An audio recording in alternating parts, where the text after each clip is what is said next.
Welcome to my new blog. नए blog में आप सभी का स्वागत है। और गाइज आज है सावन का पहला सोमवार, तो आपको लेकर चलता हूँ मैं कमलेश्वर महादेव मंदिर। फटाफट से आप चैनल को सब्सक्राइब, वीडियो को लाइक और बेल आइकन दबा लीजिएगा। तो यात्रा स्टार्ट करते हैं। बाइक से जाएंगे अपन। और कमलेश्वर महादेव जो मंदिर है वो सुमेरगंज मंडी स्टेशन से मात्र 12-13 किलोमीटर की दूरी पर है। ठीक है, तो चलो चलते हैं। आप लोगों को ये रास्ता दिखाया मैंने थोड़ा बहुत। और ये जो रास्ता आ गया है, ये झोपड़ी ओपड़ी है, ये आपको कमलेश्वर महादेव मंदिर के आसपास का एरिया दिख रहा है, बिल्कुल करीब का। और ये सवाई माधोपुर और बूंदी जिले की सीमा पर कमलेश्वर महादेव का मंदिर प्राचीन इतिहास का गवाह रहा है, जैसा कि आप लोगों ने कहीं पढ़ा भी होगा। और मैं आप लोगों को बता रहा हूँ क्योंकि मैं यहाँ का लोकल हूँ, तो मेरे को अच्छे से पता है और मेरा बचपन यहीं गुजरा हुआ है। तो ये जो मंदिर है ये मध्यकालीन युग का तीर्थ स्थल भी है। ठीक है, नागर शैली के ऊंचे शिखर वाले इस मंदिर का निर्माण जो कराया था वो हमीर के पिता जैत सिंह ने विक्रम संवत 1345 में। चाकण नदी है इसके पास में ही, चाकण यानी कि देसी भाषा में बात करें तो चाकण नदी इसके तट पर कराया गया था। और यह मंदिर जो है 12 किलोमीटर दूर है सुमरगंज मंडी रेलवे स्टेशन से। तो आप रेल से आएँ, बस से आएँ, किसी से भी आप यहाँ आ सकते हैं। बस आपका लक्ष्य निर्धारित होना चाहिए कि शिव भगवान के दर्शन करने हैं और यहाँ पर स्नान करना है इन कुंड में, तो आप लोग बिल्कुल यहाँ तक पहुँच ही जाते हो। और महादेव मंदिर जो है वो बहुत पुराना है, आप लोगों को क्लियर मैं मेंशन कर दूं इस बात को। बहुत पुराना मंदिर है। और ये देखो कुंड से सामने का जो व्यू है, कितना प्यारा व्यू दिख रहा है। और ये बादल जो हो रहे हैं, मौसम जो है सावन का जो मौसम होता है, ये सावन का जो मौसम है सही में बहुत ही अद्भुत है और बहुत ही सुहाना मौसम होता है। रिमझिम बारिश आपको देखने को मिलती रहेगी। अभी हाल फिलहाल बारिश नहीं है, तो अच्छे से ये ब्लॉग कंटिन्यू कर पा रहा हूँ। तो देखिए अपन चलते हैं कुंड में। कुंड के जस्ट सामने देवनारायण भगवान का जो मंदिर है वो भी आप लोगों को दिखाया मैंने भी। अब चल रहे हैं अपन कुंड में। और कुंड में आप लोग अगर नहाना चाहते हैं तो नहा सकते हैं। और अगर आप सिर पर पानी डालकर ही आप मतलब थोड़ा बहुत संतुष्टि पाना चाहते हैं तो आप वैसा भी कर सकते हैं। जैसा आपका मन हो रहा हो वैसा काम आप लोग कर सकते हो। अगर सवाई माधोपुर जिले की बात करें तो 45 किलोमीटर दूर इसे मिनी खजुराहो भी बोला जाता है। मिनी खजुराहो इसे कहा जाता है। मंदिर दिखाऊंगा मैं, उसे कहा जाता है मिनी खजुराहो। इन कुंडों को नहीं कहा जाता है ना। अभी दो मंदिर शेष है, जिनमें एक तो पूरी तरह से खंडर में तब्दील हो गया है और जिसे खंड देवरा के नाम से भी जाना जाता है। और दूसरा मुख्य शिव मंदिर जिसे देखने योग्य है। यहाँ पर जो है पत्थरों का तराशा कर विभिन्न मुद्राओं में योग, आसन, संगीत कला को विभिन्न मूर्तियों के रूप में देखा गया है। और ये देखिएगा कुछ नंदी है और कुछ यहाँ पर मूर्तियाँ हैं। ठीक है, बहुत सारी चीज़ें यहाँ पर आप लोगों को देखने को मिल जाएगी इस कुंड के आसपास ही। और यहाँ पर आप लोग नहा सकते हैं, कपड़े पहन के नहा सकते हैं। और बाकी नॉर्मल से आप जैसा भी नहाना चाहें, बस साबुन आबुन इन चीज़ों का इस्तेमाल ना करें क्योंकि कुंड में जो है गंदगी पनपती है। तो आप लोग नॉर्मल जो है नहा सकते हो यहाँ पर आकर।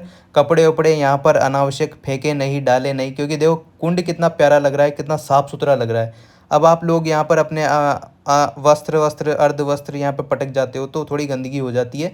तो उन्हों को साइड में आप लोग पटके, है ना। और इस तरह से महिलाएं, मेरी माने तो महिलाओं को इस तरह से नहीं नहाना चाहिए। कपड़े पहन के नहा लें या फिर थोड़ा इन्हों के जो बना रखा है वहाँ पर अपने कपड़े चेंज करें तो काफ़ी अच्छा लगेगा। बाकी सबकी अपनी अपनी इच्छा है, सब अपनी तरफ से स्वतंत्र है। इस प्रकार से हमने यहाँ से प्रसाद लिया और प्रसाद लेकर हम चल चुके हैं मंदिर की जस्ट सीढ़ियों के बाहर। और सीढ़ियों से अपन शिव मंदिर के सामने दर्शन होंगे, जिसे मिनी खजुराहो के नाम से भी जाना जाता है, जैसा कि मैंने आपको बोला, है ना। तो आप लोग मिनी खजुराहो के यहाँ पर दर्शन करने वाले हैं। लुकिंग सेम टू सेम उसी मंदिर की तरह है, मिनी खजुराहो इसका नाम दिया गया है।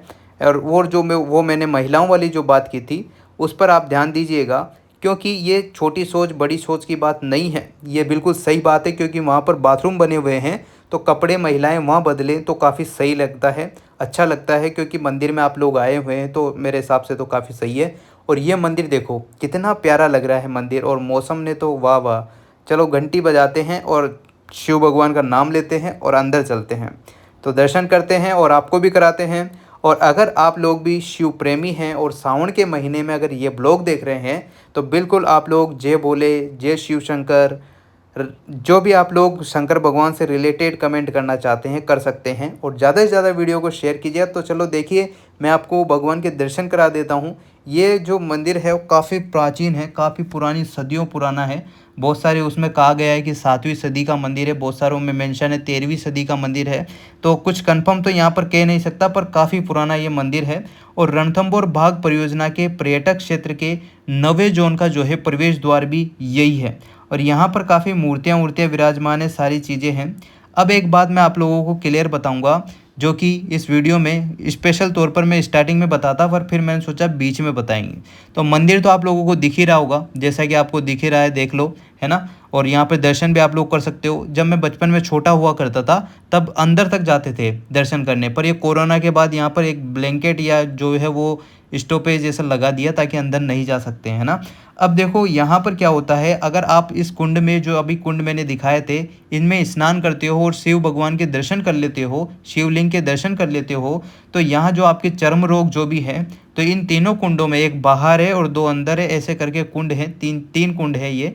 तो 3 कुंडों में से शायद 2 कुंड ही, एक तो अंदर वाला जो कुंड है जिसमें स्पेशल तौर पर सभी नहाते हैं क्योंकि साफ़ सुथरा है, और बाहर वाले जो कुंड है थोड़े पुराने हैं, प्राचीन है, थोड़ा दलदल टाइप में है, तो उनमें बस पानी के छींटे वीटे और मुंह धोकर ही आप लोग आ सकते हो। तो जहाँ भी आपके चर्म रोग हो रहे हो वहाँ आप जल लगाओगे तो ये सारी चीज़ें आपकी कवर हो जाएगी। और इस मंदिर के जस्ट पीछे, अब इसमें बहुत सारी चीज़ें ऐसी है जो आप लोगों को नहीं बताना चाहता, पर ये सब ह्यूमन नेचर है, सब चीज़ें इसमें घटित हुई है। तो पुराना इतिहास इस पूरे मंदिर के अंतर्गत आपको बताया गया है, जिसमें आप लोगों को सारी चीज़ें देखने को मिल जाएगी ना।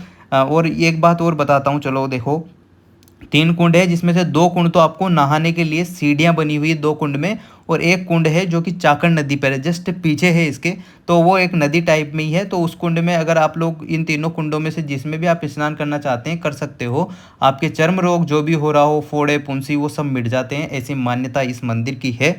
काफ़ी प्राचीन है तो मान्यता तो होना स्वाभाविक है। और चतुर्दशी और अमावस्या को यहाँ पर भीड़ रहती है, ये बात आप लोग ध्यान रखिएगा। जब भी आप अगर चतुर्दशी, कृष्ण पक्ष की चतुर्दशी और अमावस्या को अगर आप आते हैं तो यहाँ पर बहुत भीड़ मिलेगी, या सोमवती चतुर्दशी या अमावस्या को भी आते हैं, या सावन में भी आते हैं तो आपको बहुत सारी भीड़ मिलेगी। तो चलिए इसी बीच में मैं आपको एक बहुत ही प्यारे महादेव मंदिर के अंदर ले जाता हूँ, जो जस्ट महादेव, ये खजूरों, मिनी खजूरों वाला जो मंदिर था उसके जस्ट पीछे ये देखो, ये है बातेश्वर महादेव का मंदिर। अब बातेश्वर महादेव जैसे नाम से ही पता चल रहा है कि इन भगवान को आप आराम से, मतलब कि इंग्लिश में बोले तो हग कर सकते हो। अब ये उचित तो नहीं रहता है, बढ़िया मतलब बात भर सकते हो, कहने का मतलब ये है कि बात भर के जो भी आपको कहना है सारी बात इन्हों से कह दो, कुछ भी बुरा नहीं मानेंगे, और आपके कार्य जो भी है, आपके जो भी आपने सोचा है वो सब सफल कर देंगे। तो अगर आप लोग स्पेशल तौर पर, कमलेश्वर जो महादेव मंदिर है वो गर्भ वगैरह छोटा होने से मंदिर में कम ही श्रद्धालु इसमें प्रवेश कर पाते हैं, और मंदिर काफ़ी बढ़िया लग रहा है, बहुत ही मस्त ये मंदिर लग रहा है। और आपको ना, हो सकता है कि अगर आप शिव भगवान के जैसे सावन के महीने में आप लोग आते हैं तो यहाँ बहुत भीड़ मिलेगी आप लोगों को देखने को। तो आप अच्छे से अपने जिस भी साधन से अगर आप आते हैं तो आराम से आइएगा। और यहाँ पर जो ऊपरी चीज़ें हैं, जो भगवान शिव ही इनका निवारण कर सकते हैं, ये भी मैंने आपको दिखाया। वीडियो अच्छी लगी हो तो like comment share and subscribe. जय जय भोले, जय श्री शंकर।